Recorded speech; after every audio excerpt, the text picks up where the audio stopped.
अनाया, तुमसे मिलने कोई आया है बाहर। अनाया को हैरत हुई थी, इस वक्त कौन आया इससे मिलने। अपने गिर्द शाल लपेटती बाहर आई थी। अरगमान को सामने देखकर वो शॉक हुई थी। वो मुस्कुराता हुआ इसे ही देख रहा था। ये पहली बार था कि अनाया को इसका मुस्कुराना बहुत अच्छा लगा था। वो मुस्कुराई थी। वैसे मुस्कुराता देखकर सरशार हुआ था। तुम मुझे याद कर रही थी ना अन्नो? इसके दुरुस्त अंदाजे पर हैरान हुई थी, मगर कोई जवाब ना दिया था। तुम अचानक यहाँ कैसे? इसके सवाल को इग्नोर कर नाया ने पूछा तो वो आहिस्तगी से चलता इसके पास आकर रुका था। बहुत मिस कर रहा था तुम्हें, इसलिए तुम्हें देखने चला आया। अब तो परमिट भी मेरे पास है तुम्हें देखने का, अरगमान ने मोहब्बत भरे लहजे में कहा तो पीछे खड़ी सुंबल ने होटिंग की थी। वो दोनों खुजल से हुए थे। अनाया, तुम अरगमान के साथ टाइम स्पेंड कर लो, यहाँ का काम मुकम्मल हो गया है, मैं देख लूंगी। सुंबल ने मुस्कुराकर कहते जैसे अरगमान की दिल की बात को पूरा किया था। वो मसरूर सा मुस्कुरा दिया था। पूरे हक से अनाया का हाथ थामे वो साथ लिए आगे बढ़ गया था। इतनी बोरिंग बारात, तुम्हारे सब कजन फुसे हुए पटाखे हैं, दिखने में अच्छे हैं वरना तो कोई खास गुण नहीं है इनमें। मरजान ने कार में बैठे बैठे मुंह बिगाड़ते हुए कहा था। वो लोग हमाद की बारात लेकर जा रहे थे। अबाद और अरूज का निकाह सुबह हो गया था। अब वो सब हमाद की बारात के साथ जा रहे थे। पहली बारात तो घर की घर में ही आनी थी, तो मरजान ने सादगी बर्दाश्त कर ली, लेकिन अब भी सबको खामोशी से बारात ले जाता देख वो चिड़ी थी। तो क्या करे, हम खुद कर लें क्या डांस? मुस्कान ने तड़क कर कहा। वो भी चिड़ी बैठी थी। हम क्यों करेंगे, तुम्हारे भाइयों से करवाएंगे ना? मरजान ने पुरसरार मुस्कुराहट चेहरे पर सजाए हुए कहा था। तो मुस्कान ने ऐसे ऐसे देखा जैसे उसने कोई अनहोनी बात कर दी हो। मरजान को हल्के में ले लिया है मुस्की तुमने, अब देखो मेरा कमाल। वो कहकर कार से उतरी और आगे बढ़ गई थी। कहाँ जा रही हो इम्प्रेसिव गर्ल? समीर ने इसे बैंड वालों के सिम जाते देखा तो पूछा। डांस करने। वो दो लफ्ज़ी जवाब देकर आगे बढ़ गई। समीर हैरान होता behzad के पास आया। behzad इसकी बात सुनता फौरन कार से निकला था। वो लोग पेट्रोल पंप पर फिलिंग के लिए रुके थे। इतने लोगों की मौजूदगी में मरजान इसे बैंड वालों की जानब जाती दिखाई दी थी। वो तेजी से इसकी जानब लपका था। क्या करने जा रही हो मरजान? behzad फौरन इसके आगे आया था। वही जो आपसे नहीं हो रहा, इसने मुंह बनाकर कहा तो behzad ने अपने माथे पर हाथ मारा था। हटिए ना। behzad को मुसलसल सामने खड़ा देखकर मरजान ने कहा था। नहीं, तुम वहां नहीं जाओगी, behzad ने संजीदगी से कहा। जाने देना, मेरे भाई की शादी है, फिर कब मुझे ऐसे डांस करने का मौका मिलेगा? आपने तो पूरी जिंदगी शादी करनी नहीं। अरीब भाई को कोई लड़की देगा नहीं। मेरा ख्वाब अधूरा रह जाएगा बारात के आगे डांस करने का। मरजान इसे मनाने की कोशिश करते हुए कहा, जो बिल्कुल कामयाब नहीं हुई थी। नहीं मतलब नहीं, वो कैसे भला इसकी बात मानकर इसे सड़क पर डांस करने दे सकता था?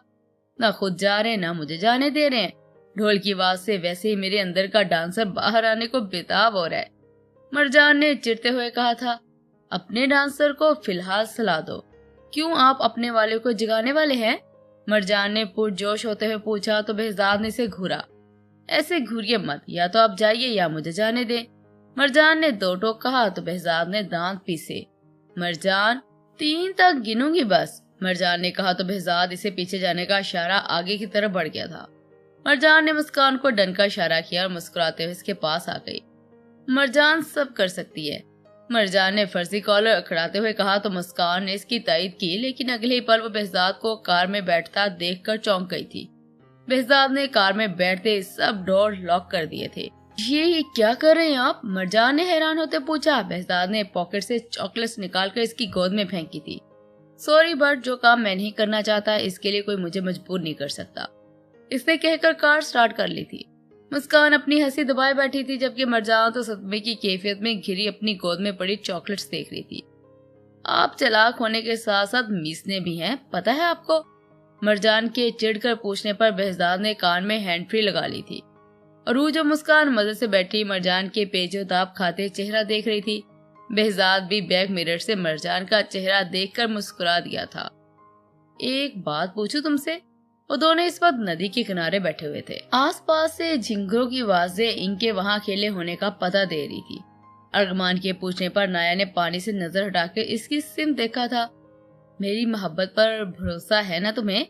अर्गमान ने जाने क्या सोचकर सवाल किया था। अनाया मुस्कुराई। भरोसा कर कर ही तुमसे रिश्ता जोड़ा है। अनाया के जवाब से वो मुतमईन नहीं हुआ था। मुझसे कुछ शेयर करना चाहो तो कर सकती हो नो। अनाया के दिल में छिपी बात को वह जानना चाहता था। वो क्यों अब भी इससे दूर रहती थी, ज्यादा बात नहीं करती थी, लेकिन इसकी आंखें इसके खुश होने का सबूत देती थी। लेकिन कहीं कुछ मिसिंग था, वो इसे जानना था। अगर तुम इस बात को सोचकर परेशान हो कि मुझे खबीब से मोहब्बत थी, तो पुरस्कून हो जाओ। मैं बिना ताल्लुक की मोहब्बत पर यकीन नहीं रखती। अनाया ने इसकी खोजती नजरों के जवाब में कहा तो अर्गमान ने तासुब से सर हिलाया था। मुझे तुम्हारी परेशानियां जाननी है नो। तुम्हारे दिल की गवाही देने के लिए मेरा दिल है ना। मैं जानता हूँ इसमें सिर्फ मैं हूँ। इसने आखिरी बात शौक लहजे में कही थी तो अनाया चेहरा नीचे करिए मुस्कुरा दी थी। डॉक्टरानी साहबा। पीछे से आने वाली आवाज पर वो दोनों चौंक कर मुड़े थे।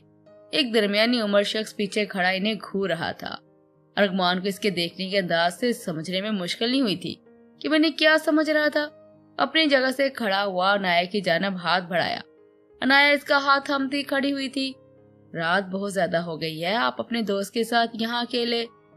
शोहर के साथ। अर्गमान ने शख्स की बात काटी थी। मेरी बीवी बहुत दिनों से अपने घर को छोड़कर यहाँ आप जैसे लोगों की खिदमत कर रही है, जो बोलने से पहले एक बार भी अपने लफ्जों की गहराई को नहीं नापते। अर्गमान के अल्फाज पर वो शर्मिंदा सा हो गया था। मेरा इरादा आपको शर्मिंदा करने का ही था, क्योंकि अपनी इज्जत के लिए मैं किसी की भी तजलील भरी नजरें और अल्फाज बर्दाश्त नहीं कर सकता। अनाया के हाथ पर हल्के से दबाव बढ़ाता अब इसको अपने होने का मान बख्श रहा था। मैं शर्मिंदा हूँ डॉक्टरानी साहबा। और शर्मिंदगी से कहते वहां से चले गए थे। यार अन्नो कैसी रहती है इतने बेहिस और कमजोर लोगों के दरमियान। अर्गमान का गुस्सा कम नहीं हुआ था। Thank you. अनाया इसके कंधे पर सर रखती हुई बोली तो अर्गमान का सारा गुस्सा झाग की तरह बैठ गया था। वो तो हैरान सा अनाया को देख रहा था, जिसका चेहरा देखकर हंसने लगी थी। अर्गमान के रहने का बंदोबस्त तो नहीं हो पाया था, इसलिए वह सारी रात अपने कार में बेआराम रहा। दूसरी तरफ अनाया अपने रूम में मौजूद इसी के बारे में सोचती जाग रही थी। अगली सुबह कैंप में आने वाले लोगों ने अर्गमान के आने की खबर पूरे गांव में फैला दी थी। सभी इससे मिलने आ रहे थे। हुज़ैफा जो अपनी डॉक्टरानी से मुतासर था, अब अर्गमान के इर्द गिर्द रहता था। अनाया के लिए अर्गमान की मौजूदगी खुशी का बायस थी। ड्यूटी के दौरान मुसलसल मुस्कुराहट इसके चेहरे का हिस्सा बनी हुई थी। 2 दिन वहाँ रुका था। ऑफिस से बार बार आने वाली कॉल की वजह से 2 दिन बाद ही मजबूरन वापसी के लिए निकल गया था। वलीमे की तकरीब के बाद सभी थके हुए थे, इसलिए सब सोने के लिए चले गए थे। मरजान को कल वापस जाना था, इसलिए इसने मुस्कान को अपने साथ जगाए रखा। लेकिन जब वो भी सो गई तो वो बोर होती हुई रूम से निकल आई थी। इसका रुख छत की जानब था। वो अपने बाल कैचर में कैद करती सीढ़ियां चढ़ने लगी थी। मौसम अच्छा था, इसने छत पर पहुंचकर एक लंबी सांस ली। वो झूले पर बैठकर आंखें मूंद गई थी। बेहजाद जो पानी लेने रूम से निकला था, झूले की आवाज सुनकर तासब से सर हिला गया था। ये लड़की न जाने क्यों ऐसी हरकतें करती है। वो बड़बड़ाता हुआ सीढ़ियां चढ़ने लगा था। झूले पर इसी के तकरीबन लेटे हुए देखकर वो आगे आया था। तुम क्या कर रही हो इतनी रात को यहाँ? बेहजाद की आवाज पर वो उछल पड़ी थी। या अल्लाह, अपने दिल पर हाथ रखती वो बोली थी। धड़कनों के मामूल पर आते इसने बेहजाद को घूरा था। ये आप क्यों इतनी रात को जिन बनकर घूमते रहते हैं? अभी मेरी रूह बर्बाद कर जाती तो। मरजान ने ठीक से बैठते हुए कहा। मेरा भी यही सवाल है, इतनी रात को क्यों तुम चुड़ैल बनने का शौक पूरा कर रही हो? बेहजाद ने से कड़े तेवरों से देखते हुए पूछा था। लड़ाका औरत लग रहे हैं बिल्कुल इस वक्त। मरजान आहिस्ता से बोली। क्या कहा तुमने? बेहजाद का तो सदमे से मुंह ही खुल गया था। आहिस्ता बोलिए, सब सो रहे हैं। इस दिन भी आपकी आवाज वो कॉकरोच फैमिली भी जाग गई थी। मरजान ने चिढ़ते हुए कहा। बेहजाद इसे देखता ही रह गया था। बैठो तुम यहाँ, बेहजाद इसे कहता वापस मुड़ा था। आप अब भी यही चाहते हैं कि मैं मुस्की से दोस्ती खत्म कर दूं? मरजान की आवाज पर वो रुका। नहीं, शायद तुम्हारा फर्स्ट इम्प्रेशन मुझ पर इतना बुरा पड़ा था कि मैं तुम्हें समझ नहीं पाया या समझना ही नहीं चाहा मैंने। बेहजाद ने संजीदगी से कहा तो मरजान ने इसका चेहरा देखा। आप हमेशा इतना संजीदा क्यों रहते हैं? मेरी अपिया भी कभी कभार हंस लेती है। अब तो गनी भाई आ गए हैं इनकी जिंदगी में, वो तो इतनी सड़ी हुई भी नहीं रहती। आपके साथ भी तो ऐसा नहीं हुआ था कहीं जैसा मेरी अपिया के साथ हुआ, इसलिए आप इतने रूड रहते हैं? मरजान ने कुछ सोचते हुए पूछा तो बेहजाद ने इसे अजंबे से देखा। ये क्या पूछ लिया मैंने? मरजान दांतों तले जुबान दबाती खड़ी हुई थी। अचानक मुझे महसूस हो रहा है कि मुझे नींद आ रही है, मैं चलती हूँ। मरजान कहकर तेजी से इसके पास से गुजरकर सीढ़ियां उतरने लगी। बेहजाद नासमझी से जाता देख रहा था। ये लड़की बिल्कुल पागल है। बेहजाद कंधे उचकाकर कहता सीढ़ियों की जाने मुड़ गया। मिस्टर शामिर, क्या आप इस न्यू प्रोजेक्ट की डीलिंग के लिए पिंडी आ सकते हैं? पिछले प्रोजेक्ट की कामयाबी के बाद अरीब ने खुद ही इस न्यू प्रोजेक्ट को संभालने का फैसला किया था। प्रोजेक्ट शामिर की कंपनी के साथ था। अरीब की तो लॉटरी निकल आई थी जब शामिर ने इनके दूसरे प्रोजेक्ट करने का फैसला किया था। इसे शामिर ही वो सीढ़ी लग रहा था जिसके जरिए वो अरीबा तक पहुंच सकता था। ठीक है मिस्टर अरीब, आपसे फ्राइडे को मुलाकात होती है। आप अपनी फैमिली को भी लाइएगा। मुझे अच्छा लगेगा कि अगर आप हमारे साथ डिनर करें, अरीब ने शाइस्तगी से कहा था। तो शामिर ने पीछे मुड़कर परी की जानब देखा जो बैल्कनी में खड़ी बर्फ देख रही थी। जी क्यों नहीं। वो अरीब से मजीद बात कर रहा था जब इसे परी की चीखने की आवाज सुनाई दी। इसे फौरन से बात खत्म करके फोन बंद किया, उठकर परी के पास आया। क्यों करती हो ऐसा जब मालूम है ठंड बर्दाश्त नहीं होती तुम्हें? इसके गिर्द चादर अच्छे से लपेटता वो नाराजगी से बोला था। तो परी एक बार फिर छींक मारी। शामिर परेशान होता इसे अंदर ले आया था। परी मुसलसल छींक रही थी। बुखार तो नहीं हो गया क्या? शामिर परेशान होता फर्स्ट एड बॉक्स तलाश करने लगा था। इसे परी के हंसने की आवाज सुनाई दी थी। आपको क्यों लगता है कि शहर मुझे तकलीफ दे सकता है? मैं तो बस आपको याद दिला रही थी कि मैं भी यहाँ हूँ। हर वक्त ऑफिस ऑफिस मत करते रहा करें। प्रीशा ने कहकर एक बार फिर इसे छींक मारकर दिखाई तो वो मीर मुस्कुराता इसके पास आकर बैठा। मीर भला अपनी परी को इग्नोर कर सकता है? मोहब्बत से बोलता वो परी को मुस्कुराने पर मजबूर कर गया था। आप मुझे खुदा का तोहफा कहते हैं, असल में तो आप अल्लाह का दिया हुआ तोहफा हैं, परी ने मुस्कुराते कहा। तो शामी ने मुस्कुराकर इसकी कैप ठीक की। नेक्स्ट वीक पर हमें कराची जाना है। मामू अरीबा की शादी के हवाले से बात करना चाहते हैं। शामिर कबर्ड से अपना कोट निकालते हुए बोला। लेकिन अजमीर भाई तो अभी तक वापस नहीं आए। इनकी गैर मौजूदगी में अरीबा की शादी का फैसला? परी ने अपनी सुरखोती नाक को टिश्यू से साफ करते हुए पूछा था। सिर्फ बात करनी है परी, शादी नहीं। अब जल्दी से रेडी हो जाओ, हम डिनर के लिए जा रहे हैं। शामिर इसे कहता और रूम से बाहर निकल गया था। परी को क्या जरूरत तैयार होने की? परी तो परी है ना, मीर की परी। परी खुद को आईने में देखती, चादर दुरुस्त करती शामिर के पीछे बाहर निकल आई थी। जी तो अरगमान उर्फ गनी साहब, आप कैसा फील कर रहे हैं? क्योंकि फाइनली आपकी मनकूहा आज वापस आ रही है। मरजान न्यूज़पेपर को रोल करके अरगमान के चेहरे के सामने करते पूछने लगी। तो ड्राइव करता अरगमान मुस्कुराया था। आपको मेरे चेहरे की खुशी से अंदाजा नहीं हो रहा क्या? जवाब अरगमान की बजाय उष्णा ने दिया था। तो मरजान कहका लगाकर हंसी थी। अपने भाई की इतनी बुरी नकल आज किसी ने पहली बार उतारी है। मरजान ने मजाक उड़ाने पर जहां अरगमान ने अपनी हंसी दबाई थी, वहीं उष्णा मरजान के कंधे पर एक मुक्का जड़ चुकी थी।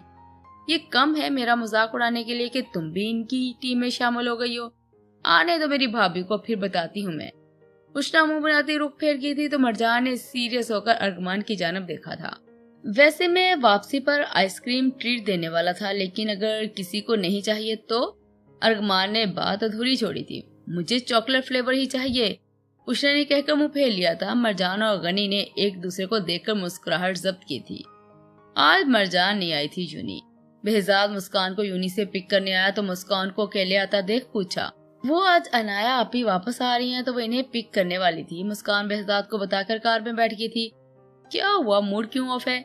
बेहजाद ने मुस्कान को चुप देखकर पूछा था। मरजान नहीं आई तो मैं बोर हुई पूरा दिन। बेहजाद इसके जवाब पर मुस्कुरा दिया था। इसका मतलब मरजान कार्टून है जिसकी मौजूदगी में तुम बोर नहीं होती। बेहजाद ने मुस्कुराहट जब्त करते हुए पूछा था। मुस्कान के तासुरात फौरन तब्दील हुए थे। भाई वो कार्टून नहीं, मेरी दोस्त है। मरजान का दफा करती हुए बोली। तो बेहजाद ने समझने वाले अंदाज में सर हिलाया था। अच्छा, तो अगर वो आज आती तो तुम बोर ना होती? बेहजाद ने इसे फिर से चुप होता देखकर पूछा था। बिल्कुल भी नहीं। आपको मालूम है पूरी क्लास में सिर्फ मरजान होती है जो हर प्रोफेसर का सर खाए रखती है। इतने सवाल करती है कि बस मत पूछिए। वो एक्साइटेड होती, बोलना शुरू हो चुकी थी। मरजान मुस्कान का फेवरेट टॉपिक था। बेहजाद मुस्कुराता हुआ इसकी बातें सुन रहा था। पिछले कुछ महीनों में बेहजाद की राय मरजान के बारे में मुकम्मल बदल चुकी थी। अब वो चाह कभी इससे रूड नहीं हो पाता था। इसके दिमाग में मरजान की बातें गर्दिश करती रहती थी। उनके घर तो बहुत कम ही आती थी, लेकिन behज़ाद की मुलाकात इससे तकरीबन रोज ही हो जाया करती थी। मुस्कान को यूनी से पिक करने वो खुद जाता था। हमाद और बाद अपनी शादीशुदा जिंदगी में मशगूल हो चुके थे। इससे भी नजीर साहब ने बहुत बार बात की थी शादी की, मगर वो साफ टाल गया था। फिलहाल वो कोई फैसला नहीं ले पा रहा था। भाई मरजान, मुस्कान की आवाज पर behज़ाद ने इसे खिड़की से बाहर देखा था। इनकी बिल्कुल साथ वाली कार में मरजान बैठी थी। इनकी कार सिग्नल पर रुकी थी। मरजान भी मुस्कान की आवाज सुन चुकी थी। इसने फौरन दाएं तरफ देखा था। behज़ाद और मुस्कान को देखकर वो भी खुश हुई थी। हिटलर साहब थोड़ा रुख इस तरफ करें, मुझे मुस्की को देखना है। मरजान ने behज़ाद को पीछे होने का कहा तो behज़ाद ने तासब से सर हिलाया था। कैसा गुजरा दिन मुस्की? मरजान ने पूछा तो इसने एक बार फिर बुरा सा मुंह बनाया था। बहुत बुरा। इसने मुंह फुलाए कहा तो मरजान हंसी थी। ये जगह है तुम्हारे दांत निकालने की? इसकी इतनी जोर से हंसने पर behज़ाद ने कहा था, दांत तो मेरे बचपन में ही निकल आए थे, अब कौन सा दांत निकाल ली है मैंने? मरजान ने मासूमियत से पूछा तो मुस्कान हंसी थी। मरजान, हाथ अंदर करो। गनी ने इसे हाथ बाहर निकालता देख कर कहा था। गनी भाई बस 1 मिनट। मरजान ने चॉकलेट behज़ाद की गोद में फेंकी थी। मुस्की ये लो और चिल करो, यूनी वालों को कल मिलकर देख लेंगे। मरजान ने मुस्कुराते हुए कहा तो मुस्कान खुश हुई थी। गनी भाई, इनसे तो मिल लें, आप तो बस एक बार ही इनसे मिले हैं। मरजान ने मुड़कर अरगमान से कहा, मगर तब तक सिग्नल ग्रीन हो चुका था। हम बाद में मिल लेंगे। गनी ने कहकर कार आगे बढ़ा ली। behज़ाद भी अपनी कार के आगे बढ़ा कर ले गया था। अब खुश हो? मुस्कान के चेहरे पर स्माइल देखकर behज़ाद ने पूछा था। इसने चॉकलेट खाते हुए हाँ में सर हिलाया था। behज़ाद ने सर तासुब से हिलाकर मुस्कुरा दिया था। आपको ना इनसे मिलना चाहिए था, पता है वो अबिया के मेल वर्जन है। मरजान की बात पर गनी और उष्णा दोनों ने हैरानी से देखा। मतलब हिटलर हैं वो भी? पहले तो इनकी आंखें भी शोला उगलती थी, मुंह से अंगारे निकलते थे, लेकिन अब कुछ हद तक वो नॉर्मल हो गए। मरजान के बताने के अंदाज पर गनी ने मुस्कुराते सर झटका था। इनका ये रवैया सिर्फ तुम्हारे साथ होता होगा, उष्णा ने कहा तो मरजान ने पलटकर से देखा। तुम्हें कैसे पता है? वो हैरान हुई थी। देखा अभी मैंने कैसे खुद पर जब्त किए बैठे थे वो, उष्णा ने समझदारी से कहा तो मरजान सीधी हुई। काश मेरी नजर भी इतनी तेज होती, वो अफसोस करती बोली। क्या हो रहा है खाला? अरीब ऑफिस से सीधा नशो बेगम के पास आया था। अरगमान नाया को लेकर बस पहुंचने ही वाला है, इसलिए वहीं आ गया था। बस अपनी बेटी की पसंद का खाना बना रही हूँ, उन्हें पुलाव को दम देते हुए कहा था। अरीब ने सलाद की प्लेट में से खीरा उठाकर खाया था। भूख तो आपकी इस बेटे को भी बहुत लगी है। निशो बेगम ने फ्रिज से खीर का बाउल निकालकर इसके आगे खीर डालकर दी थी। तो ये खाओ। अरीब ने तशक्कर भरी नजरों से इन्हें देखा था। खीर की कटोरी लेकर लॉन्च में आ गया था। खाला कब तक गनी को इंतजार करवाना है आप लोगों ने? अब कर भी दें अपनी बच्ची इसके साथ रुखसत। निशो बेगम पानी का गिलास इसके सामने रखती वहीं सोफे पर बैठ गई तो अरीब ने कहा, अनाया के अब्बू ने सफीर भाई से बात की है, अगले महीने रुखसती की डेट फाइनल करने के लिए इन्हें बुलाया है। निशो बेगम की बात सुनकर वह झट से सीधा हुआ था। अनाया को मालूम है इस बात का? इसकी शदीद रिएक्शन पर निशो बेगम ने मुस्कुराकर हाँ में सर हिलाया था। मतलब गनी साहब को सरप्राइज मिलने वाला है। अरीब मुस्कुराता और खीर खाने लगा। तुम कब कर रहे हो शादी? निशो बेगम के सवाल पर इसके जहन के पर्दों पर अरीबा का अक्स झलमलाया था। बस एक बार लड़की हाँ कर दे फिर तो झट ब्याह ही करवाऊंगा, इसने आहिस्ता आवाज में कहा। निशो बेगम सुन नहीं पाई थी। क्या बोल रहे हो? निशो बेगम ने पूछा तो वो सीधा हुआ। खाला खीर बहुत अच्छी है, आपके हाथों में बहुत जायका है। वो बात बदलते हुए बोला। तभी दरवाजे पर कार रुकने की आवाज आई। आगे मेरे बच्चे। निशो बेगम खुश होती खड़ी हुई। अरीब भी इनके साथ बाहर आया। मेरी बच्ची। दरवाजा खोलते वो नाया के गले लगी थी। नाया मुस्कुराने लगी थी। हमें अंदर तो आने दे। मरजान की आवाज पर वो रास्ते से हटी थी। वो सब आगे पीछे लॉन्च में दाखिल हुए थे। अरीब तो सीधा किचन में गया था। चूल्हा बंद करने से इसे मालूम हुआ था कि मेल मिलाप में चारे पुलाव का सब भूल जाएंगे। वो अपने पेट का नुकसान कहाँ बर्दाश्त करता भला। अरीब भाई, मरजान की आवाज पर वो पलटा था। क्या हुआ? मरजान की से घूर कर देखने पर अरीब ने पूछा था। अरीबा कौन है? मरजान के सवाल पर अरीब की सीटी गुम हुई थी। कौन अरीबा? इसने हकलाते हुए पूछा था। मरी वाली अरीबा? मरजान ने इसकी नजर उतारते कहा तो अरीब ने अपना सर पकड़ लिया। गनी, ये तू अच्छा नहीं किया इस बिल्ले को बताकर। अब तो देख मैं क्या करता हूँ। वो मुंह में बड़बड़ाता मरजान से बचने का तरीका सोचने लगा। अनु यार, वो दिन कब आएगा जब तुम मुझे अजीज सुनते हो कहोगी? अनाया फ्रेश होते अपने रूम में आई तो अरगमान भी इसके पीछे आ गया था। अरगमान के सवाल पर अनाया ने अपने हाथ में मौजूद कपड़े बेड पर रखे। तुम चाहते मैं तुम्हें ऐसे बुलाऊं? वो हाथ बांध के इसके सामने खड़ी होती पूछने लगी, मैं तो चाहता हूँ तुम बस मुझे बुलाती रहो, मेरा नाम लेती रहो, मैं सुनता रहूं। अर्गमान ने एक जज्बे के आलम में कहा तो नाया ने मुस्कुराकर सर झटका था। तुम मेरे दिल तक रसाई करते जा रहे हो अर्गमान, कभी मुझे चीट मत करना, मैं बर्दाश्त नहीं कर पाऊंगी। अनाया ने इसके सामने खड़े होते हुए कहा तो अर्गमान ने आगे बढ़कर अपना इसके बीच का फासला कम किया था। अपने दिल से तो हर डर को निकाल दो नो। अर्गमान सबीर हसन खुद को तुम्हारे नाम लिख चुका है, वो भी परमानेंट इंक के साथ। अब वापसी नामुमकिन है। इसको हाथों को अपने हाथ में लेकर वो बोला तो नाया आसूदगी से